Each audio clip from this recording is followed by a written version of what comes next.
In this video, I'll be going over a 1v1v1 matchup between the Elden Lord candidates that never made the cut, the recusant Bernal, Vike the Dragon Spear, and Sir Gideon Ofnir, the All-Knowing.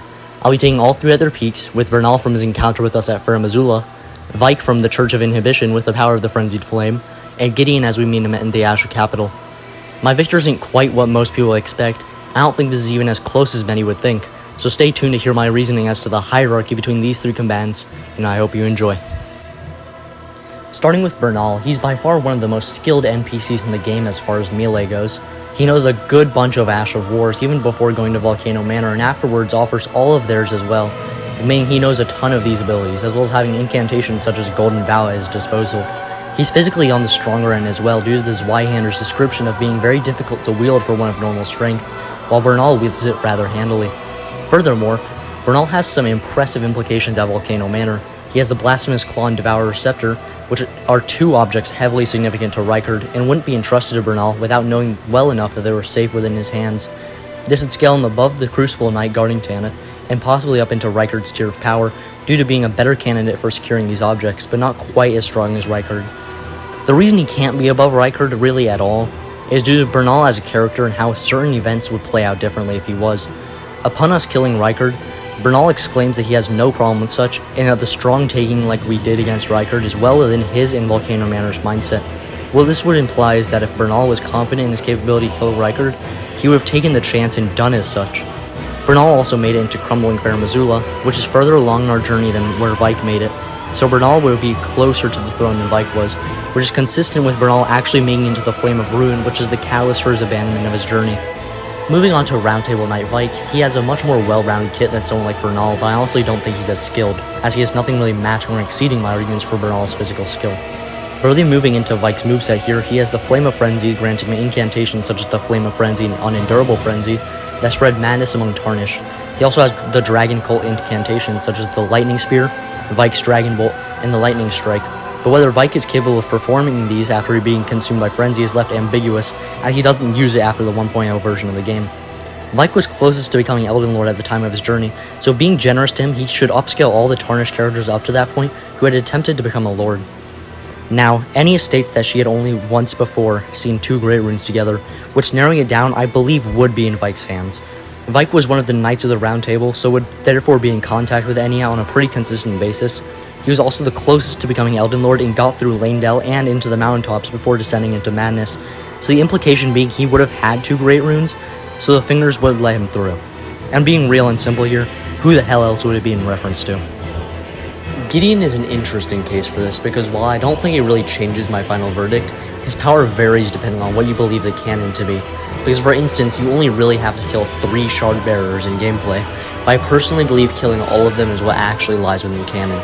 Since with our entire goal being restoring the Golden Order to how it was before the Shattering, it makes sense that we fully restore the Elden Ring to how it was as well.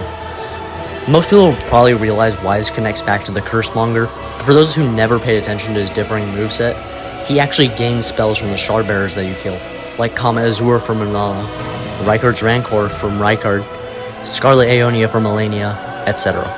But with that out of the way, now you can nitpick what you really want to accept from my arguments here relating to the spells he gets from the Shard Bearers as canon or not. So starting off Gideon's section, he's directly compared to a Tarnish with 2 Great Runes, which based on story progression is the time you kill Morgott and Lanedale. So while this may not necessarily place him above Morgott himself, or put him exactly on the level of our Tarnished at that point, Gideon agreeing with such, I think this should at least be able to perform the feats our character has by that point, as that's what Enya is likely referring off of. And I also don't think it's far-fetched at all to really place him above any of the 5 you can access before Morgott, especially with the spells I'll be mentioning soon. This places him above the likes of Rykard, Godric, Mohg, a depressed Renala, and a rotted Radahn. This would not be placing him above the prime Renala we see from the second phase, as that wouldn't be knowledge Enya would have access to. She'd be basing it off of Renala's current normal state, which is pretty fodder, especially in comparison. Now, Gideon has a large arsenal of great abilities, starting with the Laws of Causality and Regression, in which Gideon can effectively revert any action you can make within the nearby vicinity to 0, and be capable of instantly reacting to any action within the nearby vicinity as well. This is very, very broken, and I don't understand why nobody talks about this. It's one of the best abilities in the entire verse. He has the Black Flame Fortification as well, which raises your physical damage negation in gameplay, but I believe the way it's described to have more of an implication towards essentially blocking out any effects not originating from the Gloam-Eyed Queen and the God-slaying Black Flame. I say this because it's described as a fire being summoned within that serves as an armor within, while also lowering the effects of your flasks, which as we know, originate from grace in some way. Gideon can also use Scarlet Aeonia, which is obviously busted.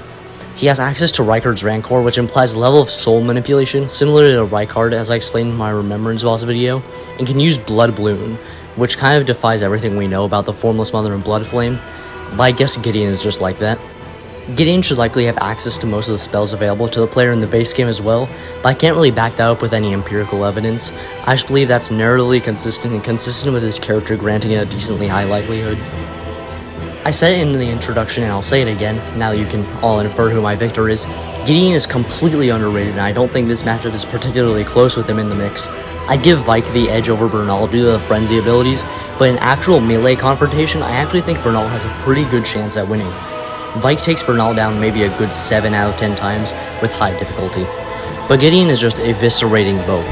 Bernal has nothing to allow him to get even close here, and Vike's only chance, the Frenzied Flame, is pretty much rendered null by Gideon's insane array of hacks. Gideon is winning with a low difficulty at most, and I genuinely believe him to be one of the most underrated and strongest NPCs in the game. See you all next time, and have a great rest of your day.